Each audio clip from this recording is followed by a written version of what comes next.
Hey everyone, welcome to the first video in the Rebelle Art School tutorial series. This first video is going to be about contour line. And you're thinking contour line, that's like the opposite of my art style. It really is, but it's important and we're going to jump into it in a way that's super fun. If you check out this video, what you're going to see is a warm-up. We're going to do a nice little practice, introduce you to the ideas, and then we're going to do 4 paintings.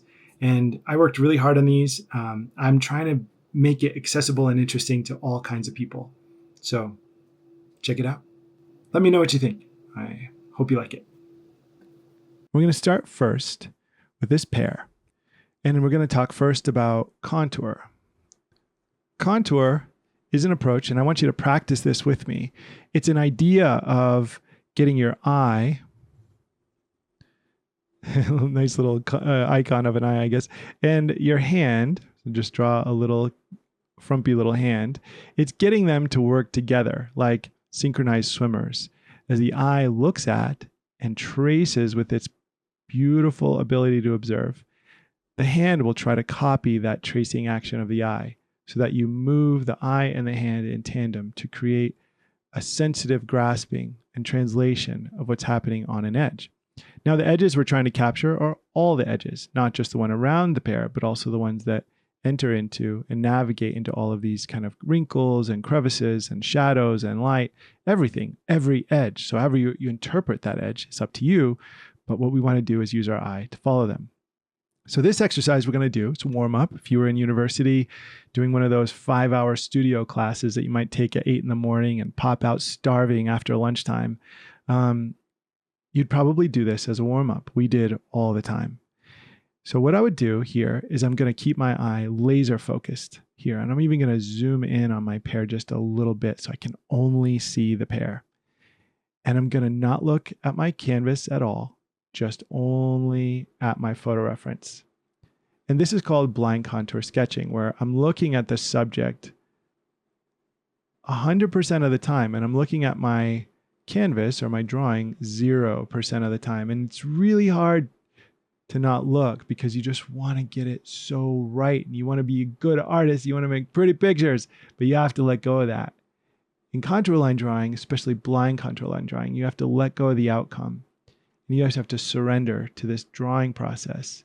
And you have to sort of let yourself be immersed in feeling that edge with your eye, going as slowly as you possibly can, as you sweep and circle and move along with every bump and cranny.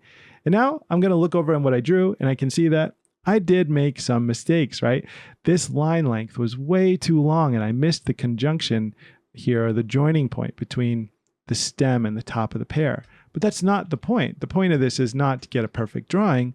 The point of this is to observe. So if we learn to observe the world around us, if we learn to just look really closely, focusing all our attention with what our eye can perceive, and as we look out into something, and then take what we observe and translate that into an action by our hand, that these two moving together can sensitively grasp the movement of that edge as it moves around the object. That would be the beginning of something very important. That's the beginning of contour line drawing. And contour line drawing is a way of training your eye and your hand to work together. It's a way of training your eye to see things in the world without having the interference of the mind to tell you, oh, wrong, oh, right, oh, too long, oh, too short. But instead of that, all of that judgment and analytical process that you do when you kind of are measuring things, you're sort of doing this just by feeling, trying to feel that edge and let your hand synchronize with the feeling of your eye, and you move your hand across the subject in tandem. So this contour line process is really fun. It's not something you need to ever show someone. It's just a practice to help you learn to see. So that's contour line.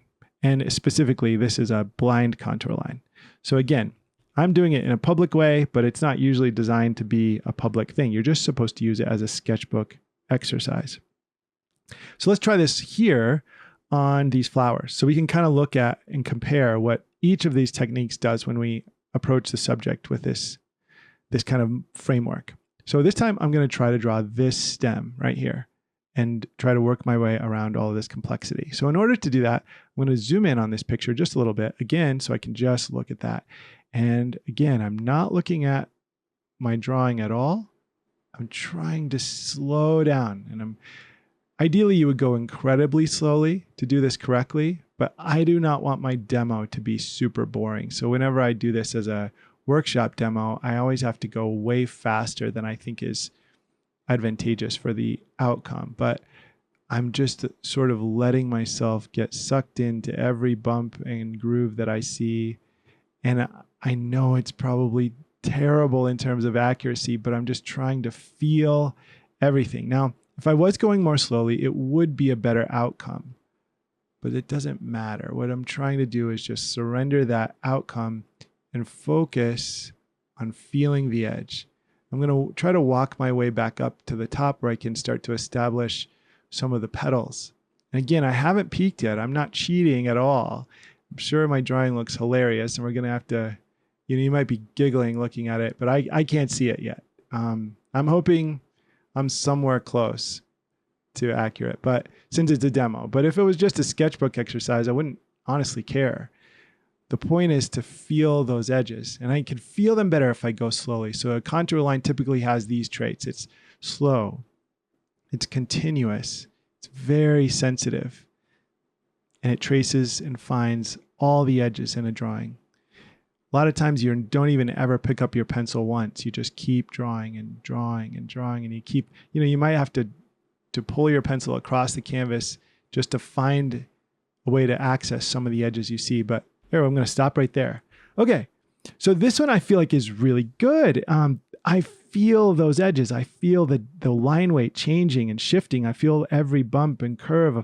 I see all the petals. I remember what it felt like for my eye to trace each of these petals, and I loved it. Like, it was really hard to kind of slow down enough and kind of to balance the demo too, but it was really hard to slow down enough to get it. But I remember what it felt like for my eye to rest into each one of these spaces. And I feel like my hand did a decent job of capturing what my eye felt. And that's the key there. And what I love about this, and what's important about this, is it's teaching you, like I said, observation, and it's decoupling your eye from your mind. So your mind is always telling you, oh, that's not right. Oh, that's not right. Oh, fix that. But when you can get that out of the way and you're just eye and hand only, just eye and hand, you begin to sort of train your brain in a new way to draw. And that's a really important and very healthy thing to establish in your practice. So this is contour line. Really fun. So your homework for this part, let me give you homework now. Ready for this? Your homework for this part is to draw this flower and to draw that pear. So we've got these two objects here. 1, 2. We're going to draw those two. We're going to leave this one. I don't want you to have to draw a person in a city street for your first time. But these two are great.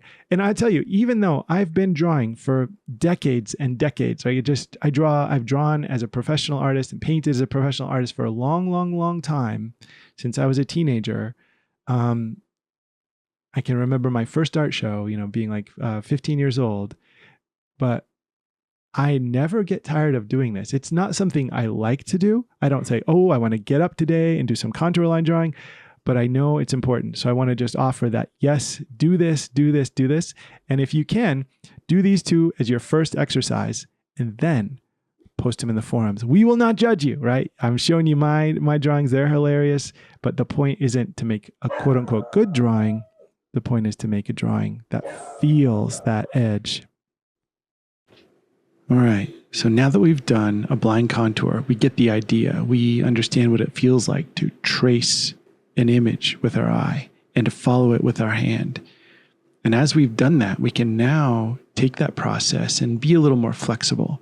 This time we're not going to do blind contour. We're going to do maybe some of that, but I'm going to allow myself to look. But I'll never draw when I'm looking at my drawing. I'll only draw when I'm looking at my subject. But I will let myself peek. I'll let myself readjust. I'll let myself reposition my pencil. The goal here is to only draw when I'm using that contouring practice of tracing with my eye and translating that trace with my hand. It's literally like using a light box where you've seen maybe someone trace an image where they put a piece of paper on top of a reference image on top of a light box and you just trace. Contour line is kind of like that because you're looking so intently at your subject and you're just translating what you see with your hand so directly that you never take your eye off those edges in the subject, and you trace what you see by following your eye, right? Your hand and your eye moving as one. And you can see here, it looks really beautiful. I did it in kind of this pinkish red, and I thought it might be fun to put some watercolor behind it. And I did that on a separate layer, and I just kind of tinkering with what you can do with contour as more of a finished piece. Instead of using it just as a warm-up, I thought, I see people do this, and even though I'm not much of a line-based artist, I've learned enough here, and I've studied enough here to get warmed up, and my lines look kind of nice, and I want to see if I can make a nice work that can showcase that line work, that can really capture some of the beautiful detail in this cool perspective drawing of these flowers. And that's the whole idea here, is taking this idea of, what is a contour line drawing, and knowing it's going to put a high value on observation and a high value on line quality, and just see if you can make something beautiful out of that. And for this, all I'm doing is using the watercolors in Rebelle, which are perfect and amazing. And I'm just using bristle brushes with watercolor. And then I'm using the dry the layer tool when things get a little unwieldy. So really not too fancy here, just paint, dry the layer, paint, dry the layer, paint, and so on. And I think it's pretty effective. There's a lot you can do here, even in kind of simplified image editing inside of Rebelle. You can get on your line work layer, make that black, make it lighter, make it more saturated. You can play with all of these different tonal shifts and see what looks best with the color palette that you've created for the watercolor. Now we're cooking, guys. We've done the warm-up, and now we did the flowers. It's time to really take this to the next level.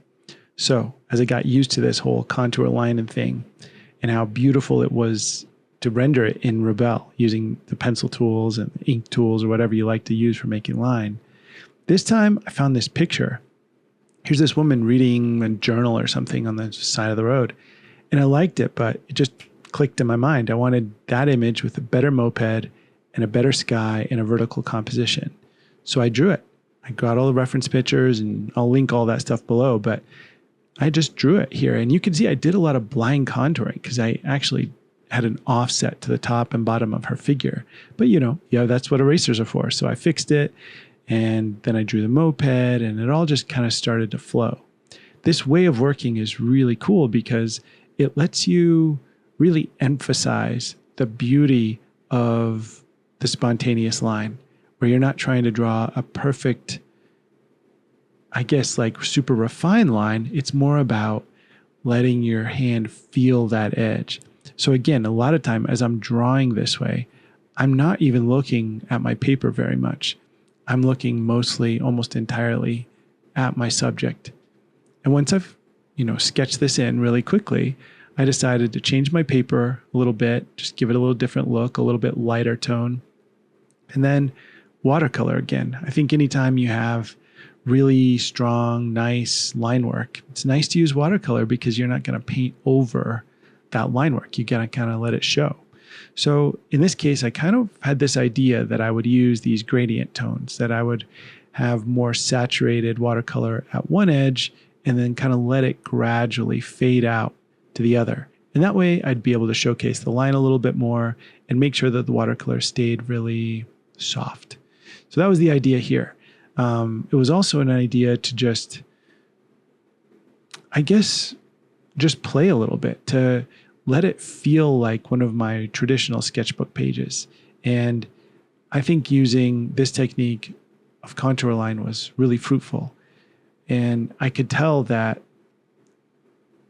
the thing that it's supposed to do was happening, which is that I was getting better and more confident with my rendering without having to look so much at my paper.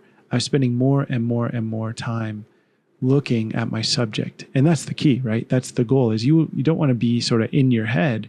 You want to be eyes on your subject, eyes on the world, observing and translating and observing and rendering, and all of that happening with your eye mostly out on your subject. And as I did that, I found it to be really fun, and it produced beautiful results. I could see how I could turn this kind of an approach into something that would work really well for illustrations, for children's books, for all kinds of communication arts, but also for fine art. And so it's something I'm going to explore more in the future. So we've done some practices, and we've done 2 finished works using contour. And now we're going to try a completely different approach. So I'm hoping that one of these strategies is going to line up for you and your interests. This is a little bit more my approach to painting. I'm more of a traditional oil painter. I do gouache and I sometimes do watercolor. So when I started thinking, how could I take all of these learnings and inquiry and jumping into the contour line and see if I could do something that's more kind of my style? So bridging a little bit back from where we came from and in toward where I usually work, I did a watercolor approach, but I did it more the way that I paint. So here I'm just color blocking or tiling, putting in my local colors of darks, midtones, and highlights. And here I'm using the beautiful blending of the watercolors and letting things just kind of diffuse into each other. And anytime I need to stop that diffusion or kind of start with a fresh color that I don't want to blend, I go up to and dry my canvas, and kind of gives me that flexibility to paint on top of a kind of dry surface. So I'm not doing wet on wet. But a lot of this painting technique is going to be really fun, and we're going to jump into it when we do our watercolor unit with this series. And I think you guys are going to really, really enjoy it. So this is a little preview of that kind of process. But what I like about this is that the contour line isn't just going to help me with my outcome here. It actually helped me with my drawing. Even though I did my normal kind of geometric construction drawing, is kind of the way I usually structure my underdrawing, I still did that for this piece, but the work that I did there was informed by that process of contour line drawing. It really helped me be a better drawer. So this whole unit, even though it's designed to help you, it actually helped me too. I got to say that, like, just putting in the time, it does pay off.